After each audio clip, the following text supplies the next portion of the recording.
Olá, turma do sexto ano. O tema da nossa aula de hoje é a hidrosfera e a distribuição das águas oceânicas e continentais.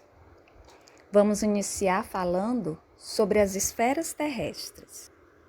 Imagina-se que no início da sua formação, há cerca de 4,6 bilhões de anos, a Terra era uma imensa massa incandescente formada por magma. Com o passar do tempo, o planeta começou a resfriar-se, permitindo que muitos minerais se solidificassem, formando uma camada rochosa na superfície da Terra chamada litosfera.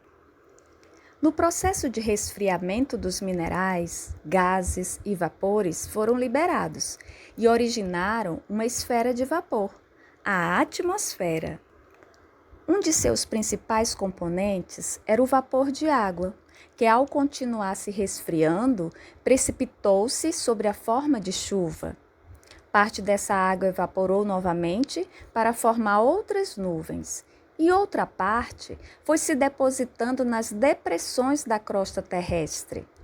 Após um longo período de repetição desses eventos, surgiram os antigos oceanos e a chamada hidrosfera, uma esfera de água formada por toda a água do planeta.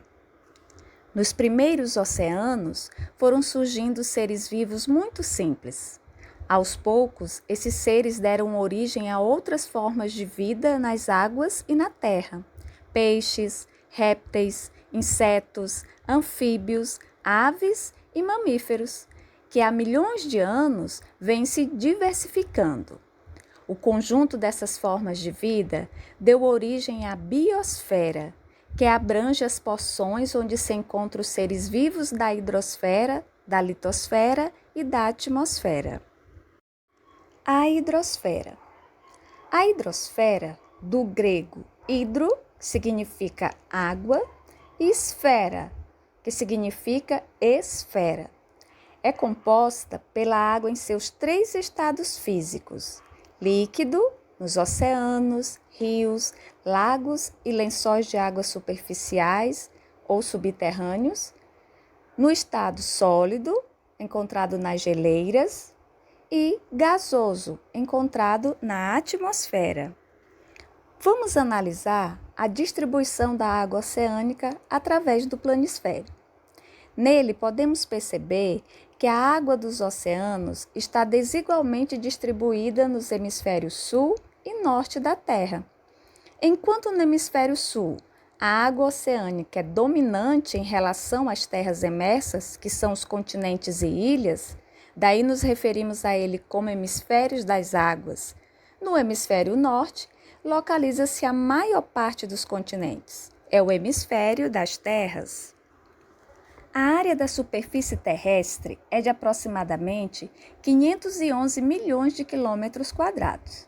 Desse total, cerca de 71% são cobertos de água. O restante, cerca de 29%, corresponde às terras que estão acima do nível do mar, as terras emersas.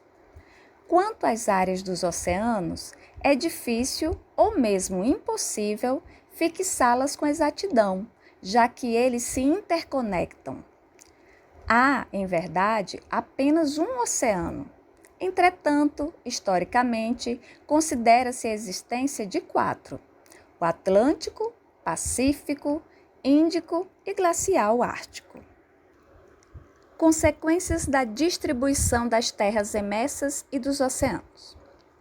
A concentração das terras emersas no hemisfério norte e a maior proximidade entre elas exercem influência sobre alguns fenômenos, tanto de ordem física como de ordem cultural.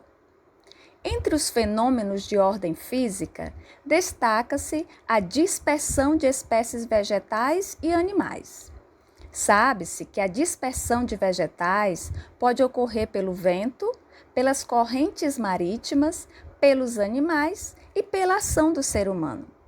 Isso explica, em parte, a maior semelhança da flora e da fauna no hemisfério norte quando comparada à existente no hemisfério sul. No aspecto cultural, destacam-se as migrações dos povos.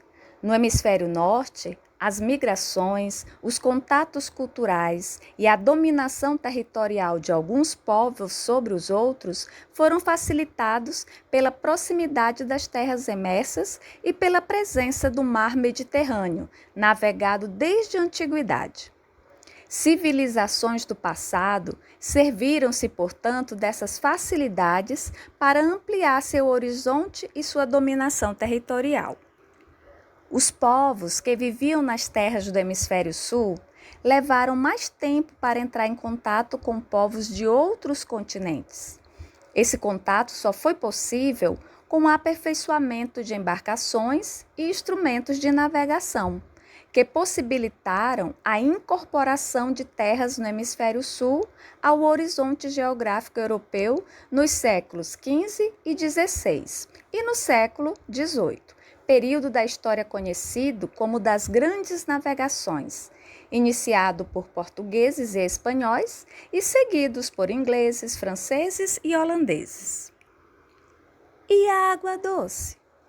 A água doce é aquela que contém menos de 1.000 miligramas por litro de sólidos dissolvidos.